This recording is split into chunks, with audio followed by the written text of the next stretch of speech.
What is Section 8 and what do you get out of it? That's the topic for today's episode, and without further ado, let's dive in.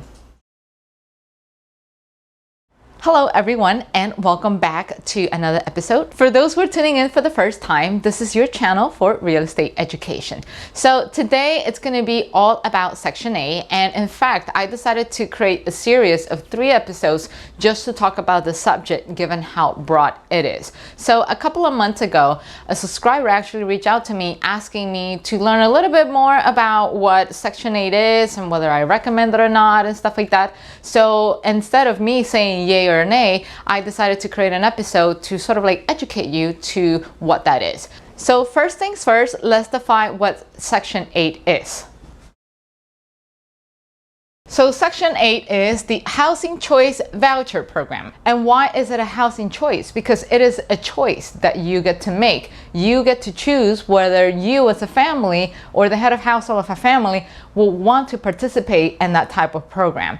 So Section 8 is a government housing assistance program, right? Funded by the federal government, and it's meant to provide housing assistance so that families of low income or the elderly or the disabled have access to clean, sanitary, and safe housing. So contrary to popular belief, Section 8 is not the same as low income housing. So let's just get that out of the way. Section 8 is not low income housing.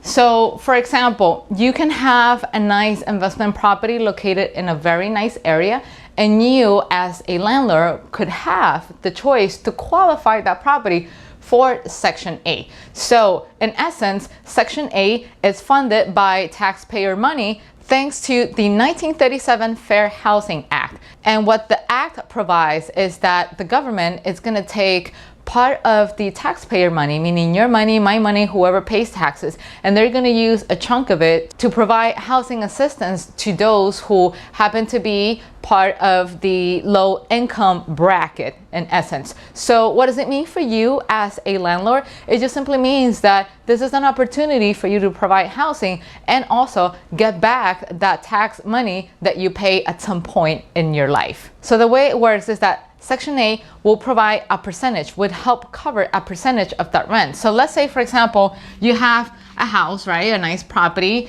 in a very nice neighborhood, and you are charging $1,400 for that rent. So in essence, Section 8, depending on the income of that family, they can choose to cover a certain percentage of it. So let's say, for example, in this case, they are going to provide that family $1,000. And that means that the government is going to cover $1,000 of it, and the remaining $400 is going to come out of the renter's pocket. So in essence, any house can be a Section 8 house. It doesn't necessarily mean that it's part of low income. As long as you as a landlord are abiding by the qualification standards that Section 8 has for a home, you just simply have to pass the inspection and make sure you maintain those rules, and any property, regardless of the area that you're located, whether it's high-end, low income, any property could qualify for Section 8 housing. Now, contrary to popular belief, Section 8 does not equal the government paying for your rent completely. What happens is, let's say, for example, a family could qualify for $1,000, and it's up to that family to choose, okay, do I want to live in a neighborhood where I have to pay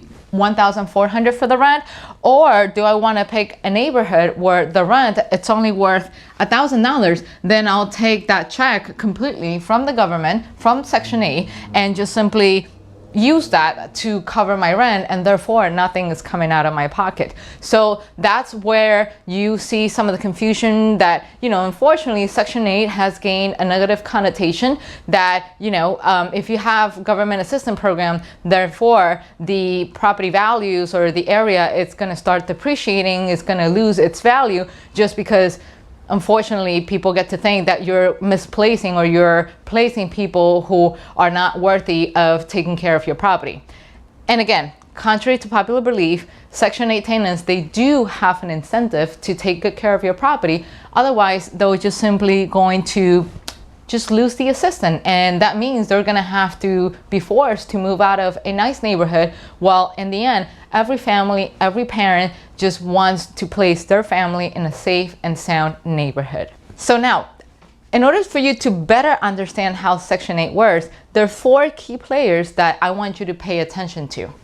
So the 4 key players are the PHA, which stands for Public Housing Agency. Then you're also gonna have the federal government, right? Then you're gonna have the tenant right here. And there's also you in the equation. So the way it works is that the PHA acts like a middleman for everyone involved. So the federal government is going to take the taxpayers' money and is going to allocate a percentage for Section 8. And it's going to be sent to the PHA, who is going to be in charge of qualifying the tenant as well as the landlords to make sure that everything is in check. They check onto the tenant to make sure that whatever amount of income they claim, it's in fact accurate, because again, this is a government assistance program meant to help families of low income, help the elderly, or help the disabled. So they have to qualify, they have to meet the standards in order to get that assistance from Section 8. And just like they do with the tenants, they have to qualify you, the landlord, the investor as well, because they want to make sure that you're not simply providing any housing, the type of housing that you wouldn't even place your own mother-in-law in it, right? They want to make sure that whatever you're providing, it's safe and sanitary and a nice place for someone to have a peace of mind, come home, unwind, feel that they are safe. And so the question is, how do you actually become a Section 8 landlord? And can anything qualify? Well, if you're great and following rules, then basically you can't qualify your property. So Section 8 is very specific in terms of their qualifications, their regulations. They have a set list of standards. And so basically the way you go about it is that you, if you're interested, you're gonna have to visit a local PHA and you're gonna ask them about their qualification standards. What is it that you need? So one, they're gonna ask you to fill up or submit an application, which you're gonna do that right there. So make sure that when you visit, you bring your ID, you bring some sort of like proof to evidence that that is in fact your property, and the address, of course, because they need to verify the location. So once your application is approved, what the agency is gonna do is that they're gonna send an inspector to your property. Why? Because they need to make sure that it meets the qualification. They're going to give you all the rules, all the qualifications requirements beforehand so you can start working on it. If for whatever reason there are some of the items that you will need to check. And so an appointment, depending on the agency, depending on the state that you are, can take as little as 30 days, as much as 60 days. So every county is different, every state is different, but on average it will take right around that time. And the inspector is basically going to go in, do a check, review that everything is in place. So you can have 3 type of reviews. One is a pass, one is a fail, and the other one is, I believe, is I cannot determine or unable to determine, which just simply means that they're going to need to go back or do another visit and stuff like that. And again, you have to be a stickler for rules. You have to make sure that you can follow the requirements, because at the end of the day, you are getting government money, right? So if you are gonna put in a petition, put in an application to get their funding as well, you have to abide by their rules. And then assuming that everything is going properly, you got approved for the Section 8 program, all you gotta do is just simply inform the PHA, the agency right here, that there's a vacancy in your property, and they just simply going to start sending people your way, sending Section 8 families your way.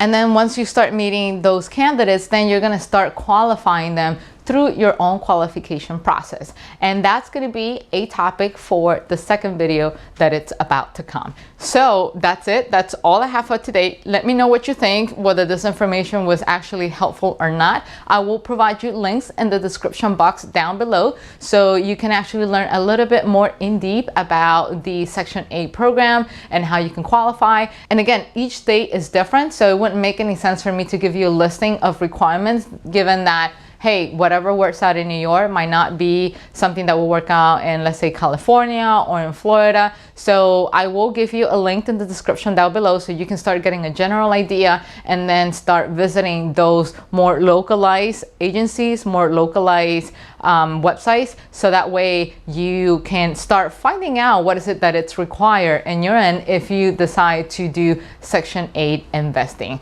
So let me know what your thoughts are. I can't wait to read your comments down in the description below. And that's it. Stay tuned for the next video in this series. And until then, I'll see you guys next time. Take care. Bye-bye.